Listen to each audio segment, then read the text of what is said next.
É prazer estar no Brasil pela primeira vez. É momento de grande potencial para reforma tanto no Brasil quanto nos Estados Unidos. Posso senti-lo aqui como sinto as possibilidades lá. Ambos nossos países se encontram para trás em educação. Espero que possamos avançar rapidamente juntos. Desculpe-me, mas vou continuar em inglês. But I wanted to start by thanking IFHC. I've just been reading the memoir of President Cardoso, and it's been an inspiration for me to read this. And I also wanted to thank the Lehman Foundation and Brava Foundation for inviting me here to talk. As I mentioned, I do think that there are a number of similarities between the education reform debate here in Brazil and the education reform challenge in the United States.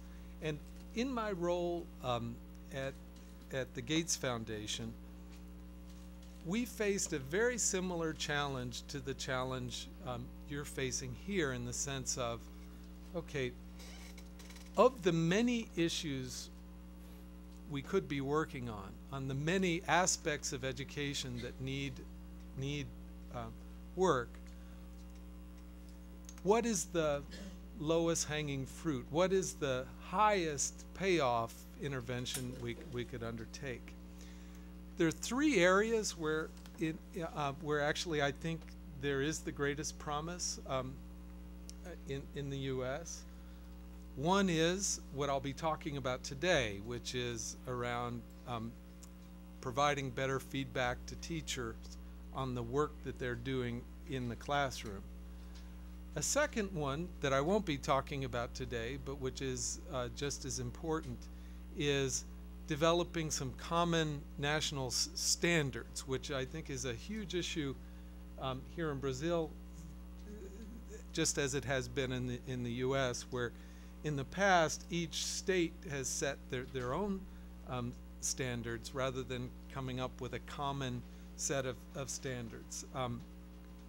And the Gates Foundation has been working hard on that issue in the U.S. A third area that we were talking about some at lunch today is, what is the possibility for using technology to increase the productivity of the time students spend in school? And I think there's a lot of exciting work going on right now in that area, and actually I think that would hold a lot of promise even for here in Brazil. But in focusing on teacher effectiveness, providing feedback to teachers, why is it that we find that to be such an important area for intervening? It comes from 40 years of research in the U.S. that has been telling us two things. One, that there are huge differences in student achievement gains in different teachers' classrooms. So all of us have a story about an individual teacher who had an impact on our lives, but I can actually see it in the data. Like, you can clearly see that there are some classrooms where students tend to see larger gains from one year to the next than in other classrooms. So there's lots of data that there are big differences between classrooms, even in the same school. So this is not just between schools, it's within the same schools. There are some classrooms that are seeing much larger gains than others. The second point that we've known for a long time is that those differences have very little to do with beginning credentials. So the teacher's qualifications while walking into the school.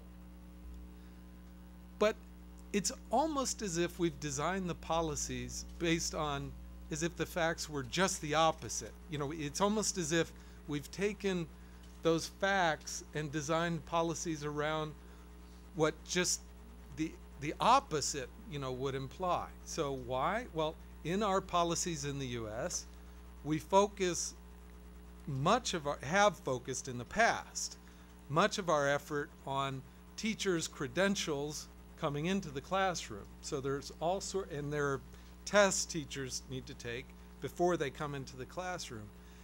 And we spend practically no time focusing on teachers' effectiveness in the classroom. So even though there's a probationary period before teachers get tenure in the United States, teacher evaluation almost everywhere is just a perfunctory exercise.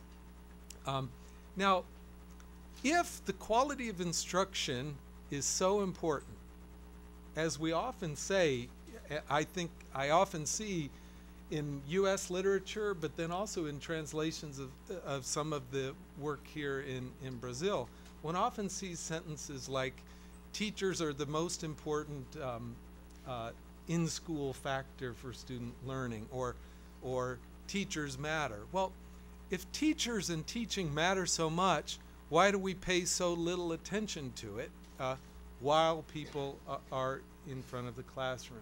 And so the costs of ignoring those differences in practice are huge. Not just for the students, although that's obvious. It's also stunting for teachers' professional growth. And again, we see that in the data, that teachers improve their practice from their first to their second year, maybe to their third year, but then teachers quickly plateau after that. Similarly, principals make the most important decision, at least in the US, we ask them to make, which is to grant tenure to a young teacher after 2 or 3 years on the job. We expect them to make that decision with no evidence. We don't give them any systematic way to think about differences in practice and assess performance. So right now, there's an important movement underway in the US. There are 42 different states that have passed laws changing the types of evaluation data that teachers get back. And hopefully, I don't know for sure that all of that will work. I don't know that it'll be implemented well. But I do know that there are lots of different states and districts working on this problem of giving more meaningful feedback and trying to evaluate performance on the job. So one thing I just wanted to show people is that I'm not talking about achievement at the end of the year as something to be measuring teachers on. I'm focusing on improvements in performance while a student is in a teacher's classroom. So here are 2 teachers. You don't just measure how they do at the end of the year. You look and see how much they grew during the course of the year. And when you do that, and you focus on the average gain in achievement, what you see is that there's a broad spread in the magnitude of those gains in different teachers' classrooms, but that the magnitude of the gains, the average gains, have very little to do with the initial certification teachers had. So these are data from Los Angeles, but as you can see, the number 5 there means that the average student in the class is improving 5 percentile points, moving ahead of 5% of students who had similar starting points. A -5 means that the classrooms were losing 5 percentile points relative to the average student. You might say, well, wait a minute, is that really a big effect? Well, the difference between +5 and -5 of 10 is, a quarter of the black-white achievement gap in the US closed in a single year. So these are quite large differences. Now, The second thing, and I just included this slide because it's a hot part of the debate in the U.S. People often say, but wait a minute, isn't this just about the nature of the people who are going into teaching? Isn't this just about trying to be much more selective at the front end in terms of who goes into teaching? Well, it could be, the answer might be very different here in Brazil. I'm not trying to suggest that all of this would apply to Brazil, but at least in the U.S., what this graph is suggesting is that these recruitment efforts are having modest effects on achievement. So this line here is the distribution of student achievement gains in classrooms taught by Teach for America teachers. So Teach for America is a very selective program. About 15% of the seniors from Harvard College, from Princeton University, from Yale apply to Teach for America. And actually a relatively small proportion of them are admitted. So it's a selective admission among the most selective students we have. So in some sense it's an upper bound, it's an extreme for the recruitment strategy. And there, even though there's a small positive difference in math, there's not a dramatic difference in the outcomes that they get, but there's a huge amount of spread within the Teach for America people, just like there's spread within the other groups. So it's not just at least in the US, it's not primarily an issue of recruitment. A third thing to note, this is just a graph showing what do the gains look like from the first to the second to the third year of teaching, and this is for the same group of teachers that we followed for 3 years and just plotted the distribution of their achievement gains in their first, their second, and their third year. Notice things shift to the right, especially from the first year to the second year. But things also, the distribution of effectiveness also spreads out. That's important because one possibility is that everybody, teachers become more alike as time passes, that some teachers get better and catch up. Well, what this graph is saying is no, actually people are becoming more different because the things are spreading out as they move from their first to their second to their third year, which, as is true in many professions, is that I bet it's true even in say football here in Brazil. People who start out better get better faster. You know, like if you've got a certain proclivity at something, you tend to pick it up faster. It's not so. This is what we're seeing at least here in terms of teacher effectiveness.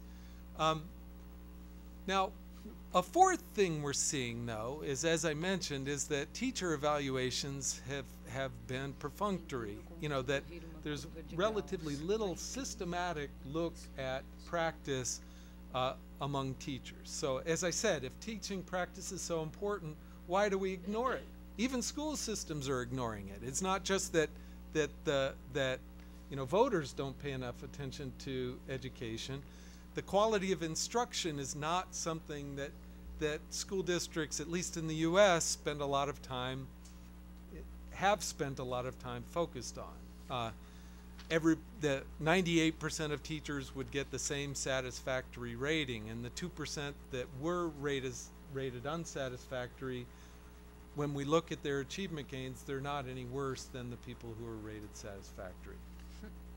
So it's the disconnect between these two that I think is so striking, that we find that there are huge differences between teachers that's hard to see before people start the job, and yet we pay no attention to performance on the job.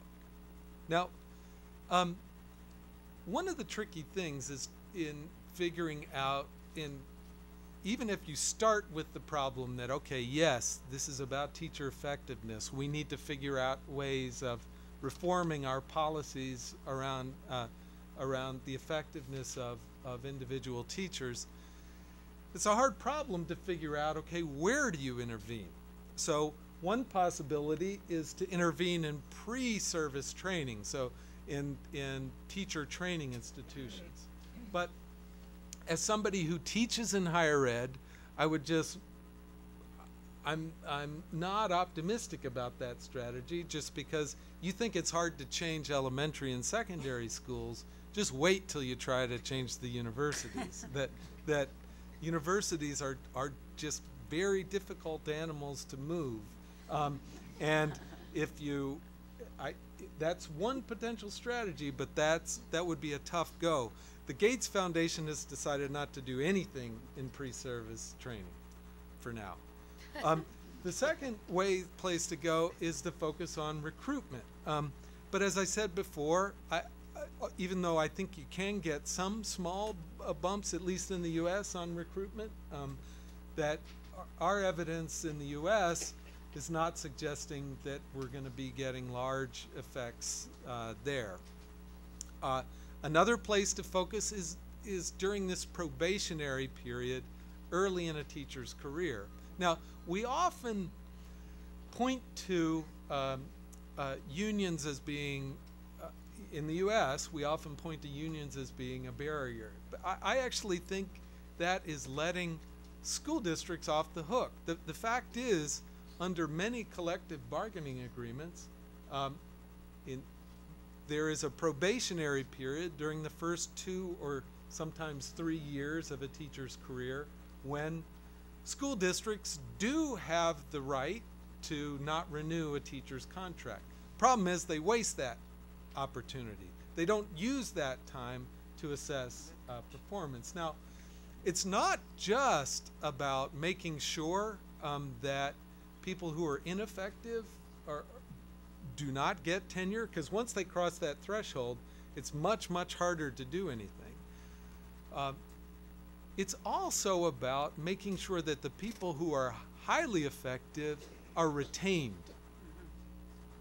So the key is, what's the difference in effectiveness between the people who cross the threshold and stay versus the people who don't? And one way to do that is by making sure more of your most effective people stay. And if you could do that with bonuses for the teachers who showed the greatest promise during their early years, that might be a way to ensure that, and not just focus on making sure that there's a high standard. That early part of a career I've just highlighted there is the period of high turnover. So in the U.S. back in the 90s, there were many states that were offering large bonuses to teachers who got what was called national board certification. So there was an extra, they could submit videos of themselves teaching, they would take some tests, and if they passed those, they got an extra bonus. Now, to some extent, that was the right information at the wrong time, because most of the national board teachers were out here. Like the average applicant for national board certification was in their 13th year of teaching. Well, it may be fair, it may be nice, it may be equitable to give those teachers a bonus, but the fact is they're not leaving for the most part. So a 13-year veteran is very likely to stay the following year. Rather, if you'd given those bonuses earlier, if you'd identified who those high performers were earlier and offered them that bonus during the period of high turnover, then you could be having an effect on student achievement by trying to make sure that you retain more of them. Like, so the bonuses for people during this low turnover part of their career may be great, or maybe a nice thing to do, but is not the economist in me who focuses on incentives would say, well, that may be fair, but that's not the efficient thing to do. We could talk about that later, but okay. So So I wanted to just speak for a second about why I think focusing during this probationary period is, even though it's not probably the top thing on most people's lists as an area of opportunity, I would just point to it as what I think is, for me, the lowest hanging fruit, or the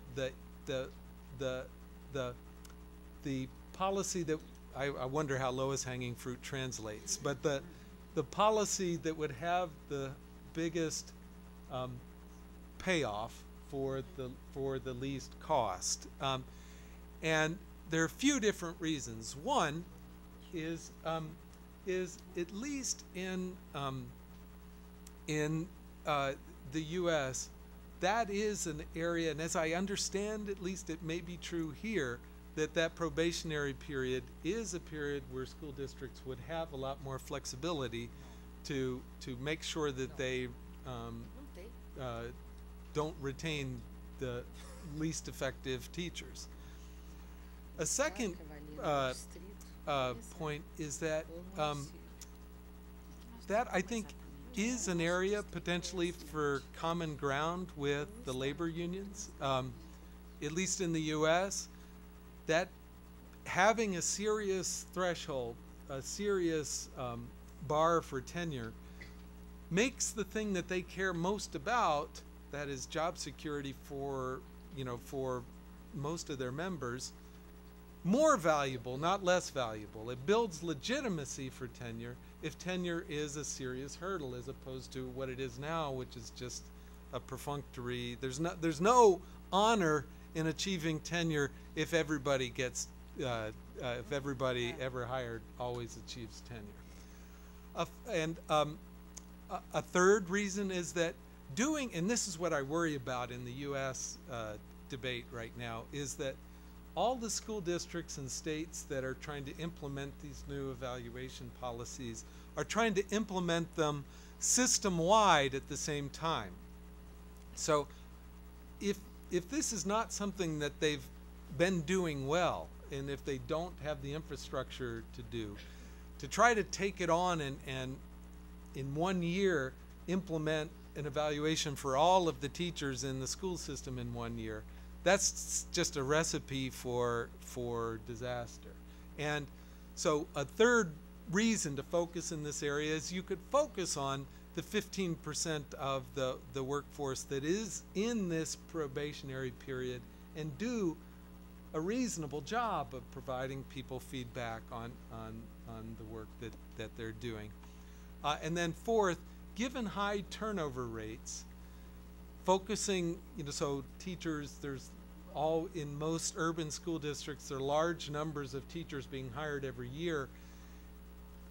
Given that, after a while, if you had a high threshold for tenure and had bonuses for keeping the really great teachers, you could potentially have a big impact on the average quality of the teaching force, and thereby making the turnover a friend rather than something that's costly.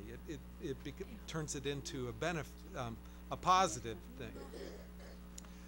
Okay. Now, of course, one of the big problems, if you're going to do this immediately, is to say, okay, well, how do we provide feedback to teachers? What kind of feedback would be valid and reliable? What would we want to do if we were to do this? So the Gates Foundation funded a study called the Measures of Effective Teaching Project, which I have been directing.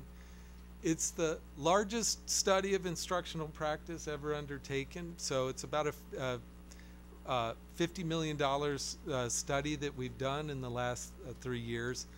We focused on 3,000 teachers in 6 different school districts in the U.S. And what we did in trying to decide, okay, what would we go about measuring? we sat down at the beginning and said, well, there are three different entities in the classroom. There's the teacher, there's the student, and there's the content. And we just wanted to make sure we had at least one measure on each side of that triangle. So we wanted to make sure we're measuring students' relationship to the content with the state assessments and other assessments. We wanted to measure students' relationship to their teacher using a student survey. That's the way I get evaluated every semester in higher education. So I'm a college professor. Actually, there are a couple of people here who've been in classrooms with me, so they got to fill these things out. And then teachers' relationship to the content with the test of pedagogical content knowledge. And we've been doing, and then finally we wanted to see how all three of those things came together by observing in classrooms. So I'm not, gonna drag you through all of these results. Here's just a picture of the camera that we used for doing the study. So we wanted to test a number of different approaches to doing classroom observations. So in each one of these classrooms, we had a camera set up for collecting video in the classroom, and then we went to see, okay, how did each of these approaches to doing classroom observations, what were the scores that teachers got on each of those approaches, and how were those scores related to other things like student achievement gains. So we didn't want to just have an opinion about what effective practice was. We wanted to test some different opinions. We used 5 different approaches to doing classroom observations, and we compared them. Now, we also did a student survey, and here are some of the questions that we asked. We asked students to agree, disagree to questions like, our class stays busy and doesn't waste time.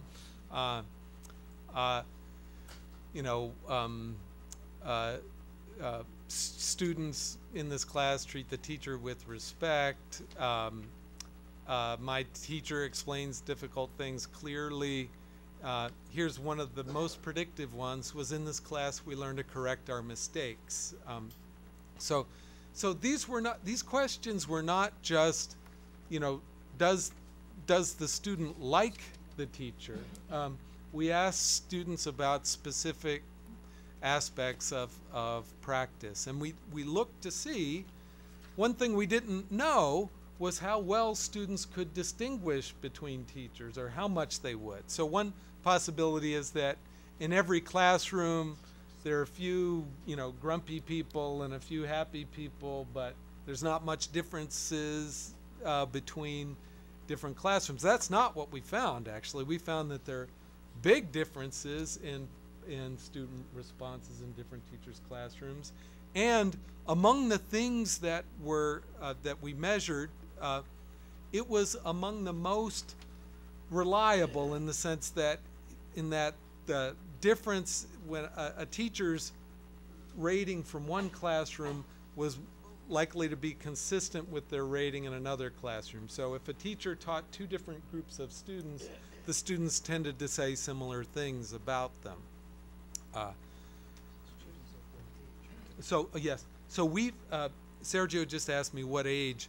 We focused on grades 4 to 9. So one reason for that was, when we started this, I had a 9-year-old boy who was in 4th grade, and he barely knew his teacher's gender at that point. So I was a little worried about asking children at younger ages, but surprisingly, I don't think my own son is representative. I think that it turns out that the students, even as young as 4th grade, showed a relationship with student achievement gains in terms of their responses. Okay. So here's just a quick summary of results so far. So first, if you're trying to find the teachers that are likely to have big student achievement gains working with another group of students. The best single predictor of that, among the things that we've looked at, so including classroom observations, student surveys, student achievement gains on state tests for another group of students, the best single predictor is student achievement gains with a different group of students. So having a track record of being able to see student achievement gains is the best predictor of whether or not you'll see student achievement gains when working with another group of students. It's not perfect. There is statistical noise in these measures, but of the single measures, it was the one that was most predictive. Second was that observers could identify practices which are associated with student achievement gains. So I mentioned we tested 5 different approaches to doing classroom observations. All 5 of them were related to student achievement gains. So trained observers could identify practices that were associated with student achievement gains. And when I say trained observers, these were not just university professors and their graduate students. We didn't, many of my colleagues have done studies like that. We weren't interested in knowing whether a college professor could identify effective teachers. We wanted to know whether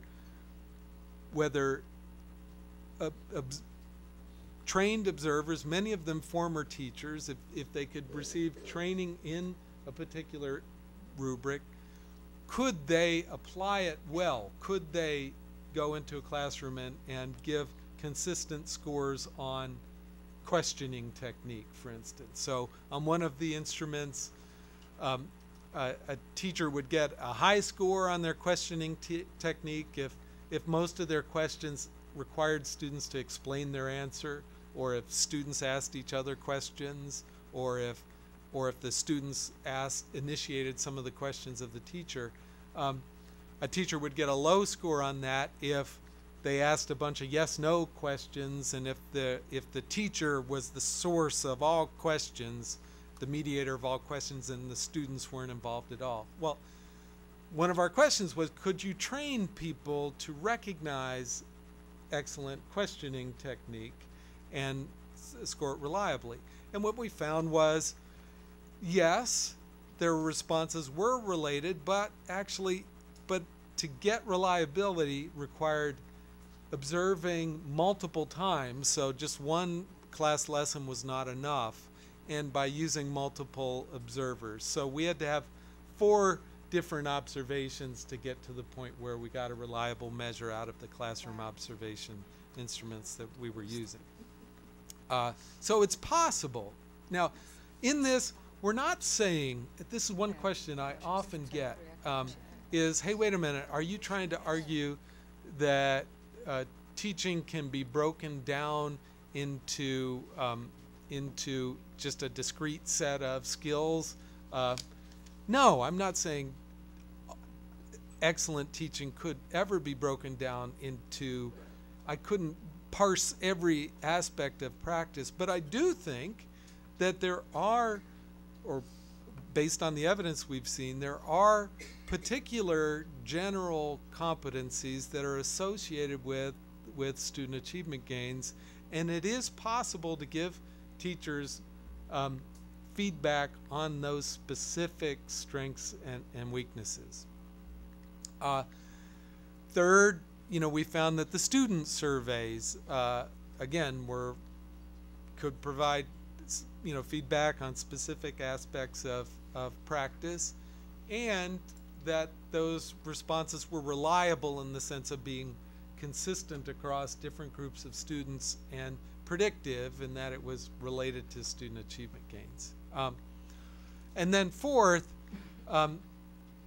we found that by combining all 3 of these, achievement gains, student surveys, classroom observations, that the teachers who scored better on that combination actually did better on their students when they worked with another group of students, had better outcomes on every measure we looked at. They had better outcomes on the state test.